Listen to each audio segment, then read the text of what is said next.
পরবর্তীতে যত ধাক্কা তোমার আছে আল্লাহ রাব্বুল আলামিন সহজ করে তোমাকে পাশের ব্যবস্থা করে দেবে। লিল্লাহি তাকবীর। খবরটা হচ্ছে আমার প্রথম মঞ্জিল। হযরত ওসমান গনি স্পষ্টকরণ করে দিলেন রে সাহাবা কেরাম। দ্বিতীয় বাক্যটা বলে দিলেন, ওরে সাহাবীরা জেনে নাও, নবী সাল্লাল্লাহু আলাইহি ওয়াসাল্লাম বলেছেন ওয়াইল্লাম ইয়ানজু মিনহু ফামা বাদাহু আশুদ্দু মিনহু। আল্লাহ রাব্বুল আলামিনের নবী বললেন, সাহাবীরা শুনে নাও গো, এই কবরের প্রথম মঞ্জিল যদি পাস হয় না পারি, পাস হতে যদি না পারি, যদি পাস হওয়া সম্ভব না হয়, পরবর্তীতে প্রত্যেকটা মঞ্জিলে কঠিন হয়ে যাবে। আমার ভাইরা, আমি আপনাদের কাছে বলছি, ওসমান গনির মতো মানুষ কবরের কথা চিন্তা করে চোখের পানি ঝরঝর করে ছেড়ে দিয়ে দিল। আজকে এই যে গ্রামের লোক আমরা জমায়েত হয়ে গেছি, এরকম করে মানুষ যাচ্ছে, কোনো হিসাব নাই বর্তমানে আমি কবরে যাচ্ছি, আমাকে কবরে যেতে হবে নাই। মানুষটা সাফাতে হচ্ছে, তাই যাচ্ছে আমরা, ঠিক আছে আসছে ঘুরে। কবরস্থানে যাও ধাক্কাধাক্কি করছে, কবরস্থানে যাও হাসাহাসি করছে, কিন্তু একটা কথা মনে রাখবেন, হাসাহাসি কম করবেন পৃথিবীর জামিনে। আল্লাহ রাব্বুল আলামিন পবিত্র কোরআনে বলেছেন, ফালইয়াযহাকু কালিলাও ওয়ালইয়াবকু কাসীরা।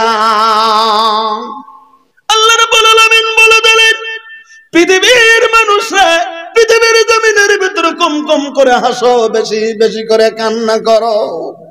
হযরত ওসমান গনি কান্না করেছেন, হযরত আবু বকর কান্না করেছেন, হযরত ওমর ফারুক কান্না করেছেন, হযরত আলী রাদিয়াল্লাহু তাআলা কান্না করেছেন, হযরত আয়েশা সিদ্দিকা কান্না করেছেন। তার প্রমাণ হাদিসের ভিতরে আসছে, একটা দরজায় যদি একটু নরম দিক আছে, তবে হাদিসটা এর নসিহতের জন্য উপযুক্ত একটা হাদিস রয়েছে। হযরত আয়েশা সিদ্দিকা রাদিয়াল্লাহু তাআলা আনহা নিজের স্টেটমেন্ট নিজেই তুলে ধরেছেন, আমরা কোন দিকে হয়ে আছি। আর নবীর যুগের সাহাবীরা জান্নাতে পাওয়া সার্টিফিকেট পাওয়া সাহাবীরা পৃথিবীর জমিনের ভিতরে তারা কোন দিকে হয়েছিলেন ভাই? হযরত আয়েশা সিদ্দিকা রাদিয়াল্লাহু তাআলা নিজেই বর্ণনা করেন, ওয়া আয়েশা রাদিয়াল্লাহু তাআলা قالت انها ذكرت النار فبكت। হযরত আয়েশা সিদ্দিকা রাদিয়াল্লাহু তাআলা একদিন জাহান্নামের কথা মনে করে নিজের রুমের ভিতরে হিক হিক করে কান্না শুরু করে দিয়েছেন। আপনারা জানেন আল্লাহ রাব্বুল আলামিনের নবীর যে মসজিদে নববী ছিলেন, সাইটের দরজাতে ঢুকতেন আয়েশার রুমে। আল্লাহ নবী সাল্লাল্লাহু আলাইহি ওয়াসাল্লাম একদম মসজিদের নিকটবর্তী রুমটাই ছিল হযরত আয়েশার কামরা, আয়েশার রুম। আল্লাহ নবী সেখানে ঢুকতেন, হয়তো নবী নাই, বাইরে আছেন, আয়েশার রুমের ভিতরে একাই কান্না শুরু করেছেন, হিক করে কাঁদছেন, খুব কাঁদতেছেন, খুব কাঁদতেছেন হযরত আয়েশা। ইনদামিন সময়ে আল্লাহ রাব্বুল আলামিনের নবী রুমের ভিতরে প্রবেশ করেছেন। আয়েশা কাঁদছে, নবী ঢুকছেন, নবী ঢুকে দেখছে হযরত আয়েশা কাঁদছেন, কাঁদতেছে, খুব কাঁদতেছে, হিক হিক শব্দ, ঠিক আছে, হযরত আয়েশা কাঁদতেছেন। আপনারা এখন জালসাতে এসেছেন, আপনারা বাড়ি ছেড়ে এসেছেন, অনেক দূর দূর থেকে এসেছেন, বাড়িতে বিবি রেখে এসেছেন, মা রেখে এসেছেন। এখন বাড়িতে যাওয়ার পরে যদি দেখেন আপনার বিবি কাঁদছে, খুব কান্না করছে, রাত্রে 12টায় দেখলেন, জিজ্ঞাসা করবেন না, এ তোমাকে ভালো রেখে গেলাম, তুমি কাঁদছো কেন? এই কথাটা জিজ্ঞাসা করবেন না? করবেন না? সওয়াল করবেন কি করবেন না? আমরা সবাই সওয়াল করব বিবিকে, যে তুমি কেন কাঁদছো, তুমি কেন কাঁদছো, কেন তুমি কাঁদছো, কি হয়েছে এটাকে তোমার, তুমি এরকম করে কাঁদছো, তোমাকে আমি ভালো রেখে গেছি, তুমি কেন কাঁদছো রে, কি হয়েছে কি তোমার, এরকম আমরা বলবো। আল্লাহর নবী যখন দেখলেন আয়েশা কাঁদছেন, নবী যখন প্রশ্ন করলেন আয়েশাকে, মাজা ইউবকিকে ইয়া আয়েশা,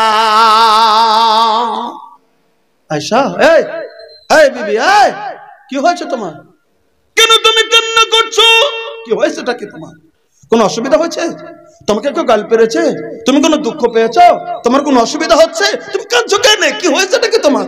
হযরত আয়েশাকে জিজ্ঞাসা করলেন আল্লাহ রাব্বুল আলামিন, নবী সাল্লাল্লাহু আলাইহি ওয়াসাল্লাম, তোমাকে কেউ গাল টাল পেরেছে নাকি? নবী ভেবেছেন কি কেউ গাল পেরেছে, কেউ দুঃখ দিয়েছে, সতীন আছে, আর কোনো কিছু হয়েছে নাকি? হযরত আয়েশা বললেন, নবী গো, ও আমার দরদের স্বামী আমার, আমাকে আপনি প্রশ্ন করেছেন আমি কাঁদছি কেন, কান্নার কারণ বলছি। যাকারতুন নারা ফাবাকাইতু, নবী গো আমি রুমের ভিতরে বসে আছি, হঠাৎ করে গো জাহান্নামের আয়াতের গুলি আমি পড়তে শুরু করেছিলাম, জাহান্নামের কথাগুলি আমার মনের ভিতরে উদয় হয়ে গেছে। জাহান্নামের আগুনের কথা আমি আসার আগে একজন বক্তা সাহেব বলেছিলেন জাহান্নামের আগুন, এই যে আমার আগের বক্তা সুন্দর করে বুঝাইতেছিলেন আপনাদের কর্তৃত্বে, জাহান্নামের আগুনের কথা বলছিলেন। জাহান্নামের আগুন পৃথিবীর আগুন থেকে কত গুণ বেশি, 70 গুণ বেশি বা জাহান্নামের আগুন। আমার ভাইরা জাহান্নামের কথা বলছিলেন, কত বছর আগে পাথর ফেলে দেওয়া হচ্ছিল, ওই পাথর জমিনের ভিতরে পড়ছে। আপনারা হাদিস শুনছিলেন, সই হাদিসের ভিতরে বর্ণনা। ওই জাহান্নামের কথা মনে করে হযরত আয়েশা কাঁদছিলেন। কোন জাহান্নাম? আমি শুধু একটা কথা আপনাদেরকে বলে দিতে চলছি। আল্লাহ রাব্বুল আলামিন বলেন ফাল্লাযীনা কাফারু কুত্তিয়াত লাহুম সিয়াবুম মিনান নার। আল্লাহ রাব্বুল আলামিন বললেন পৃথিবীর মানুষ রে, পৃথিবীর জমিনে যারা কুফরি করবে, পৃথিবীর জমিনের ভিতরে যারা কাফির, পৃথিবীর জমিনে যারা কুফরি করবে, কুফরি কাজ যারা করবে, ফাল্লাযীনা কাফারু কুত্তিয়াত লাহুম সিয়াবুম মিনান নার।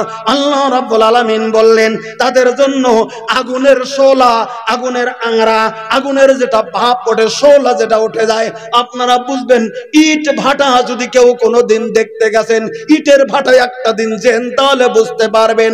মোবাইলে যদি আগ্নেয়গিরি শব্দ লিখে দেন তাও বুঝতে পারবেন। ওটা তো দূরে মোবাইলে দেখা বাদ দিয়া, ইট ভাটা যদি কোথাও থাকে, ইটের ভাটার ভিতরে যখন আগুন জ্বালিয়ে দেওয়া হয়, জীবনে একবার দেখতে যেন ইট ভাটার আগুনের ভিতরটা কেমন করে বুমকায়, কেমন দেখা যায়। আগুন কাকে বলে, ভাপ কাকে বলে, আগুনের তেজ কত বলে, ওখানে নিজে দেখতে পারবেন আগুনের তেজ কাকে বলে। ইটের ভাটার দিকে লক্ষ্য করে দেখেন, বুঝতে পারবেন কেমন দেখতে যায়। আল্লাহ রাব্বুল আলামিন বলেন আমি আল্লাহ পৃথিবীর আগুন থেকে তো জাহান্নামের আগুন 70 গুণ তেজ বেশি করে দেওয়া আছে। আর সেই জাহান্নামের আগুনের কথা বললেন কুত্তিয়াত লাহুম সিয়াবুম মিনান নার। ওই আগুনের শোলা গুলিন, আগুনের টাংরা গুলিন কেটে কেটে কেটে কেটে কেটে কেটে কেটে কেটে মাপ করে করে করে করে টাইট ফিটিং আমরা পোশাক পরেছি, ট্রেনের টিটি টাইট ফিটিং পোশাক করে, পেশাব পোশাক পরিধান করে। আপনারা জানেন কোর্টের উকিলদেরকে, লয়ার যারা আছে, চিকিৎসক লক্ষ্য করে দেখেন, কোর্টের লয়ার যারা আছে, উকিল যারা আছে, তারা দেখবেন টাই পরে, কোট পরে, গরম হলেও তারা কোট পরে, টাই পরে, টাইট ফিটিং কাপড় তারা পরিধান করে। আল্লাহ রাব্বুল আলামিনের কোরআনের আয়াতের ব্যাখ্যার ভিতরে লিখেছেন আগুনের শোলা কেটে কেটে কেটে কেটে টাইট ফিটিং করে ওই কাপড়টা আল্লাহ রাব্বুল আলামিন কুফরিকারীদের জন্য বানিয়ে রেখে দিয়েছে। ওটা পরিধান করিয়ে দেওয়া হবে, হয়তো হাতে হাত মোজার মতো আগুনের মোজা পরিয়ে দেওয়া হবে, পায়ে তো আগুনের জুতা বা মোজা পরিয়ে দেওয়া হবে, সেটা তো থাকবেই। পায়ের ভিতরে আগুনের জুতা থেকে যাবে, আগুনের মোজা থেকে যাবে, হাতে আগুনের হাত মোজা থাকবে, গলা পর্যন্ত টাইট ফিটিং করে আগুনের শোলা দিয়ে কাপড় বানিয়ে দেওয়া হবে। একে বলা হলো কুত্তিয়াত লাহুম সিয়াবুম মিনান নার। আমার ভাইরা পরিয়ে দেওয়া হবে। মনে মনে মনে মনে মনে মনে যদি কেউ ভাবে গলা থেকে আগুনের কাপড় শরীরটার ভিতরে ঝুলছে, মাথা আবার থেকে যাবে, বাঁচবো না। না, আল্লাহ রাব্বুল আলামিন পরের আয়াতে বলে দিলেন, বলে কি ইউসাব্বু ফিহা মিন ফাওকি রুসিহিমুল হামিম। আল্লাহ রাব্বুল আলামিন বলে দিলেন আমি আল্লাহ রাব্বুল আলামিন কোটি কোটি বছর জাল করে আগুনের আগুন গলে আমি শীষ বানিয়ে রেখে দিয়েছি, আগুনের শোলা গলে রেখে দিয়েছি। তামা গলিত, তার থেকে কঠিন ধাতু গলনের মতো গলিত জিনিসগুলি আল্লাহ রাব্বুল আলামিন রেখে দিয়েছে। আগুন যেমন গরম হয় গাও তার তার করে রেখে দিয়েছেন। কোটি কোটি বছর জাল করা আগুনের সেই পানির মতো, আগুনের যেটা সোলার জাল করা গলিত পানি, ওই পানিটা সেদিন মাথার ভিতরে সেদিন ঢেলে দেওয়া হবে। যখন আগুন কলিতে তখন পানি মাথার ভিতরে ঢেলে দেওয়া হবে। আল্লাহ রাব্বুল আলামিন বললেন ইউসহারু বিহি মা ফি বুতুনিহিম আল জুলুদ। আল্লাহ রাব্বুল আলামিন বলে দিলেন একটা সেকেন্ডে তোমার নারী বুড়ি খসে খসে খসে খসে খসে খসে পড়তে শুরু হয়ে যাবে। তোমার আগুনে তোমার আঙ্গুলিন পড়ে যাবে। আগুনের পোশাক পরিয়ে দেওয়া আছে, মাথার ভিতরে কোটি কোটি বছর জাল করা আগুনের পানিটা যখন মাথার ভিতরে ঢেলে দেওয়া হবে, শরীর চামড়া পুরে নারী বুড়ি গুলিন পরে পরে পরে পরে খসে খসে খসে খসে পড়বে। কিন্তু একটা কথা মনে করবেন, যতই আগুনে পুরুক না কেন গো, মরণ কিন্তু না। বিপদটা ওই জায়গাতে, বিপদটা ওই জায়গাতে। পৃথিবীর মানুষ কষ্ট সহ্য করতে না পারলে কেউ বিষ খাচ্ছে, কেউ ফাঁস দিচ্ছে। আমি দুনিয়ার ভেজালে থাকলাম না, আচ্ছা তুই থাকলে না ঠিক আছে, কিন্তু মরার পরে যেটা জিন্দেগি, যে জিন্দেগি তোমার মরণ নাই, মরণটা আল্লাহ রাব্বুল আলামিন মরণকেই জবাই করে দেবে। একটা কিতাব লিখেছে কলকাতা থেকে ইহুল কারের অন্তরালে, ফজলুল ওয়াহিদ রাইকুলাবি ওই কিতাবটার লেখক, খুব ভালো বাংলাতে লিখেছেন ইউকালের অন্তরালে। ওখানে একটা হাদিস এনেছেন, ওই জায়গার ভিতরে বলা আছে, তবে হাদিসটা পরে দেখা গেছে দেওয়া একটা সহিহ। কারণ মরণ আল্লাহ রাব্বুল আলামিন মেরে দেবে। মানুষ যখন জান্নাতে যখন অর্ডার করে দেবে, জান্নাতে যখন চলে যাবে, জাহান্নামীরা জাহান্নামে চলে যাবে, কাফিরেরা জাহান্নামে চলে যাবে। কোটি কোটি কোটি কোটি জাহান্নামীরা জাহান্নামের ভিতরে, আর কোটি কোটি জান্নাতীরা জান্নাতের ভিতরে। আল্লাহ রাব্বুল আলামিন দেওয়ার পরে জান্নাতকে এগিয়ে নিয়ে আসবে, জাহান্নামকে এগিয়ে নিয়ে আসবে। মধ্যে একটা ফাঁকা মাঠ থাকবে, একদিকে জান্নাতকে নিকটে নিয়ে আসা হবে, আর একদিকে জাহান্নামকে নিকটে নিয়ে আসা হবে। এবার নিয়ে আসার পরে জাহান্নামীরা এই মাঠ দেখতে পারবে, জাহান্নামীরাও মাঠটা দেখতে পারবে, জান্নাতীরাও মাঠটা দেখতে পারবে। সবাই জান্নাতের জাহান্নামের কিনারায় চলে আসবে। আর এই যে খোলা মাঠ রয়ে গেল, এই মাঠের ভিতরে একটা পশু দাঁড় করানো হবে। পশুটা দেখা যাবে ভেড়ার মতো আকৃতির। ভালো করে বুঝে নেন, আমরা যে ভেড়া দেখি, দুম্বা দেখি, এই আকৃতি থাকবে পশুটার ভেড়ার মতো। এই ভেড়ার মতো পশুটা এই মাঠের ভিতরে এনে হাজির করা হবে। মাঠের ভিতরে হাজির করার পরে আল্লাহ রাব্বুল আলামিন আওয়াজ দিয়ে বলে দেবে, ওই জান্নাতীরা, এই যে ভেড়ার মতো পশু, বল বল বল, এই পশুটাকে তোরা চিনিস কি চেনস না? জান্নাতীরা জবাব দিয়ে দেবে, আল্লাহ গো চিনি। বলে এই পশুটা কি? বলে এই পশুটা অন্য কিছু নয়, এই পশুটা হচ্ছে আমরা যে পৃথিবীতে মরণ হয়েছিলাম, মরছিলাম আমরা পৃথিবীর জমিনে। এই মরণটা, মানুষ যে মরে যায়, মরণটাকে আল্লাহ তুমি একটা পশুর আকৃতি করে আমাদের চোখের সম্মুখে তুমি হাজির করেছ। সবাই সেদিন চিনবে যে এটা মরণ। জাহান্নামীদেরকে জিজ্ঞাসা করবেন, আল্লাহ জাহান্নামীরা এই পশুটাকে কি চিনো? বলে চিনি। বলে এটা কি? বলে এটা ছিল আমাদের দুনিয়ার মরণ। আল্লাহ মরণ কেমন করে আপনি হাজির করেছেন? বলে হ্যাঁ ঠিক আছে। দুই দল যখন সাক্ষ্য দিয়ে দিল, সবাই যখন চেনে এটা মরণ, তখন আল্লাহ রাব্বুল আলামিন একটা ফেরেশতাকে হুকুম করে দেবে, ফেরেশতা এবার জাহান্নামীদের চোখের সম্মুখে, জান্নাতীদের চোখের সম্মুখে এবার মরণটাকে জবাই করে দাও। এবার জান্নাতীদের চোখের সম্মুখে, জাহান্নামীদের চোখের সম্মুখে মরণটাকে জবাই করে দেওয়া হবে।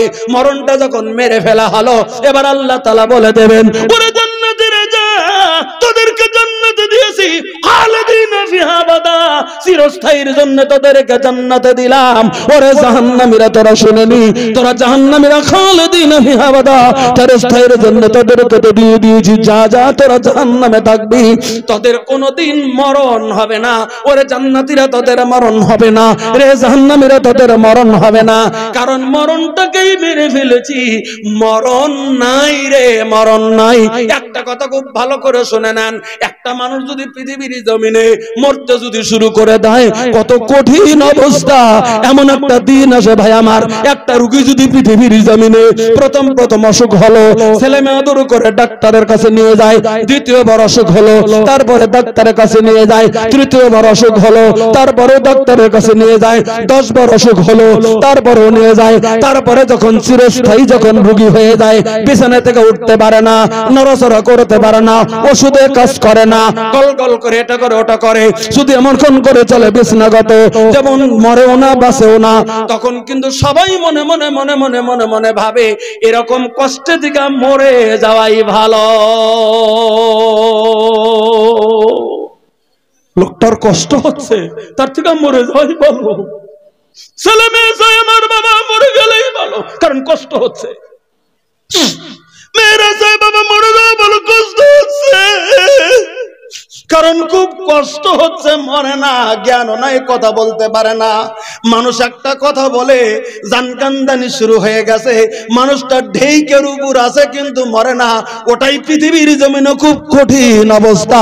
যে কথাটা এই পবিত্র কোরআনে বলে দিয়েছেন, ফালাউলা ইযা বালাগাতিল হুলকুম ওয়া আনতুম হিনাইযিন তানজুরুন ওয়া নাহনু আকরাবু ইলাইহি মিনকুম ওয়ালাকিন লা তুবসিরুন। আল্লাহ রাব্বুল আলামিন কোরআনে কারীমের ভিতরে বলে দিলেন, ফালাউলা ইযা বালাগাতুল হুলকুম, যখন তোমাদের কোন মুরব্বির, তোমার কোন বাবার, তোমার কোন চাচার, তোমার কোন ভাইয়ের, তোমার কোন মুরব্বির, তোমার মার যখন তার কণ্ঠস্বরের কাছে, যখন তার নলির কাছে তার জানটা যখন পৌঁছে যায়, ওয়ান্তুম হিনাইযিন তানজুরুন, তোমরা সবাই চতুর্দিকে তখন তার চতুর্দিকে তখন ঘেরাও হয়ে যাও। বাবা মরতে শুরু করেছে, বাবার জান কান্দানি উঠছে, বাবার জান বের হবে, তখন আমরা চতুর্দিকে ঘেরাও হয়ে যাই। হ্যাঁ, কেউ হয়তো কালেমা পড়ি, কেউ হয়তো আমরা তার কাছে বসি, কেউ হয়তো কোরআন পড়ি, কেউ দোয়া দরুদ পড়ি, কেউ কালেমা ঢুকাই। কিন্তু এই অবস্থা যদি 1 দিন 2 দিন 3 দিন 5 দিন 10 দিন 20 দিন এরকম চলে যায়, মানুষ তার প্রতি তখন হয়ে যায়, মানুষের মহব্বত কমে যায়, তখন আর বেশি দেখতে যায় না, 2-4 দিন দেখতে যায়, তারপরে যায়, তারপরে দেখবেন একাই ঘরে আছে, যারা দায়িত্বের 2-4 জন তারাই দেখছে, আর ঘন ঘন কেউ যায় না। বলেন কথা ঠিক কি নয়? এটার নাম দুনিয়া। আল্লাহ তাআলা বলে দিলেন, যখন কণ্ঠস্বরের কাছে তোমার জান পৌঁছে যায়, তোমরা যখন চতুর্দিকে তখন ঘেরাও করে তখন থেকে যাও। কোন অবস্থা হয়ে যায় গো, মেয়েরা এসেছে, দেখছে বাবার মরণের সময় হয়ে গেছে, বাবা খুব কষ্ট করছে, কেউ পানি নিয়ে মুখের কাছে নিয়ে ধরছে, কেউ কালেমা ফুকাচ্ছে। অবস্থাটা যেমন হয়ে যায় পৃথিবীর জমিনের ভিতরে, ওই কথাটাতে আল্লাহ রাব্বুল আলামিন বলে দিলেন, ওই কথার কথা আমি বলতেছিলাম ভাই গো। তাহলে কত কঠিন অবস্থা পৃথিবীর জমিনের ভিতরে মরণ। এই মরণটা পৃথিবীর জমিনে মানুষের 2 দিকে মানুষের মরণ হয়। ইমানদারের মরণ আলাদা, আর বেঈমানের মরণ আলাদা। কথাটা খেয়াল রাখবেন। ইমানদারের মরণ আলাদা, বেঈমানের মরণ আলাদা। ইমানদার যদি হতে পারেন পৃথিবীতে, ঠাস করে ক্লিয়ার করে বলে দিলাম যে কথাটা আল্লাহ রাব্বুল আলামিন পবিত্র কোরআনে বলেছেন, ঈমান নিয়ে যদি মরণের সময় পৌঁছতে পারেন, ঈমান যদি পাকা হয়ে থাকে, ঈমান যদি ক্লিয়ার থাকে, ঈমানের যদি জোর থেকে যায়, ঈমানের যদি তাজাল্লি থেকে যায়, ঈমানের যদি তাজাল্লি নিয়ে পৃথিবীতে বেঁচে থাকতে পারি আমরা, তাহলে পৃথিবীতে কিছু ভয় নাই। কারণ মালাকুত মাউত যদি আসে, আসার পরে সুন্দর করে বলবেন, ইয়া আইয়াতুহান নাফসুল মুতমাইন্না ইরজিই ইলা রাব্বিকি রাদিয়াতাম মারদিয়া। ইমানদার যদি হয়ে যেতে পারেন, মালাকুল মাউত এসে বলবেন, ওরে নফসে মুতমাইন্না, আমি মালাকুল মাউত তোমাকে ডাক দিলাম, তুমি বেরিয়ে আসো, বেরিয়ে আসো, ওই প্রভুর দিকে তুমি চলো, যে প্রভু তোমার উপরে 100% রাজি রয়েছে। নারে তাকবীর। আব্দুর রাজ্জাক বিন ইউসুফ কিতাব লিখেছেন, মরণ একদিন আসবেই, তার ভিতরে ব্যাখ্যা লিখেছেন, একটা ইমানদারের রুহু অমন করে ডাকের সঙ্গে সঙ্গে বেরিয়ে যায় গো, যেমন একটা ভরা কলসি। কলসি চেনেন? কলসি, পানির কলসি, টিলা চেনেন? চেনেন চেনেন এই আগের যুগে কলসি ছিল, এখন তো বোতল টতল আছে। ওই কলসির ভিতরে যদি পানিটা যদি মেয়েরা যদি ভর্তি করে রেখে দেয়, কলসির ভিতরে পানি যদি ভর্তি করে রেখে দেওয়া হয়, একটু কাট করলেই পানি গল গল করে পড়বে, সুন্দর করে পড়ে। বলেন কথা ঠিক কিনা? আল্লাহ রাব্বুল আলামিনের নবীর হাদিসের ব্যাখ্যা করেছেন, ইমানদারের রুহটা ভরা কলসির থেকে পানি ঢেলে যেমন করে সহজ করে বেরিয়ে যায়, ইমানদারের রুহটা তেমন ভরা কলসির পানির মতো সহজভাবে বেরিয়ে মালাকুল মউতের হাতের ভিতরে চলে যায়। আর যদি বেঈমান হয়, কষ্ট। আমি সে কথা বলতে চাইছিলাম। আমি শুধু আপনাদের কাছে বলে দিতে চাবো না, আমরা মরণের কথা খেয়াল প্রত্যেকটা মুহূর্তে করব, আমরা যাতে মরণকে পৃথিবীর জমিনে ভুলে না যাই। এটা মহা অন্যায় হবে যে আমরা মরণকে ভুলে গেছি, যা ইচ্ছা তাই আমরা করব। অবশ্য পৃথিবীর জমিনে বর্তমান বিভিন্ন আমরা পরিস্থিতির উপর থেকে আজকে আমরা মরণের কথা খেয়াল করছি না। আমি আপনাদের কাছে খালি একটা কথা বলে আমি খুব শেষের দিকে চলে আসছি, খুব তাড়াতাড়ি 20 মিনিটে। এইটুকু সময় আপনাদের কাছে আমি একটা আহ্বান রাখবো, আজকের জলসা আপনারা কবরস্থান হিসেবে দিয়েছেন। আল্লাহ রাব্বুল আলামিনের নবী সাল্লাল্লাহু আলাইহি ওয়াসাল্লাম মদিনাতুল মুনাওয়ারার মসজিদের কাছে একজন জওয়ান সাহাবী চলে এসেছেন, এসে বলতেছেন, ইয়া রাসূলুল্লাহ, ইন্না উম্মি ইবতুলিতাত নাফসুহা, আমার মা হঠাৎ করে ইন্তেকাল করে কবরে চলে গেছেন। আমি জানি ওয়া আযুন্নুহা লাউ তাকাল্লামাত লা তাসাদ্দাকাত, তবে আমি জানি আমার মা যদি পৃথিবীতে কথা বলতে পারতেন, হঠাৎ করে যদি মা মারা না যেতেন, আমার মা যদি কথা বলতে পারতেন, অজস্র দান করতেন পৃথিবীর জমিনে। এই অভ্যাস মার ছিল বা থাকছিল, থাকতো। তবে ইয়া রাসূলুল্লাহ, একটা মাসআলা জানার জন্য আপনার কাছে এসেছি। আমার মাকে তো কবরে শুয়ে দিয়েছি, মা তো হঠাৎ করে মারা গেল, একটা মাসলা বলবেন। বলে কি? ফাহাল্লাহ আজরুন ইন আবা তুসাদ্দাকতু আনহা, হাদিস বুখারীতে কিতাবুল জানাই যে হাদিস টানা হয়েছে। ইয়া রাসূলুল্লাহ, আমি তার ছেলে আছি পৃথিবীর জমিনে, আমি যদি আমার মার নামে, আমি যদি আমার মার জন্য খালেসান্তকরণে আমি যদি কিছু খয়রাত করি আল্লাহর রাহলিল্লাতে, আমার মা কি কবরে নেকিটা পাবে কিনা? সহিহ বুখারীর ইবারত অনুযায়ী হাদিস আছে। আল্লাহ নবী সাল্লাল্লাহু আলাইহি ওয়াসাল্লাম বললেন, ফাকালা নাম, আল্লাহ নবী সাল্লাম বলে দিলেন, হ্যাঁ, তুমি যদি তোমার মার নামে কিছু দাও, তোমার মা কবরে নেকি পেয়ে যাবে। নারায়ে তাকবীর। আমার ভাইরা, কাজে গতিকে ইনশাআল্লাহ এই 15-20 মিনিটের ভিতরে আমি আপনাদের কাছে একটু আগ্রহ করে বলবো, কোন ভাই যদি আছেন আপনারা কবরস্থানের উন্নয়নে জালসা দিয়েছেন, আমি একজন মুসাফির, 10-15 মিনিট আমি বেরিয়ে যাব আপনাদের কাছ থেকে। আল্লাহ কতদিন কাকে রাখবে কি অবস্থায় জানি না, অনেক দিন থেকে আপনাদের কাছে আসি যাই। আমি আপনাদের কাছে আহ্বান করছি, আপনারা কবরস্থানের জন্য সর্বপ্রথম আপনারা এগিয়ে আসুন। 2000, 5000 যা পারেন, 1000, 2000, 500 আমার কাছে একটু এগিয়ে আসুন। আমি একটু আপনাদের হাত ধরে দোয়াটা করে আমি স্টেজ থেকে নেমে যাওয়ার চেষ্টা করব। আল্লাহ যেন আপনার দান কবুল করে। সর্বপ্রথম একটা লোক 500 টাকা আনেন, 1000 টাকা আনেন।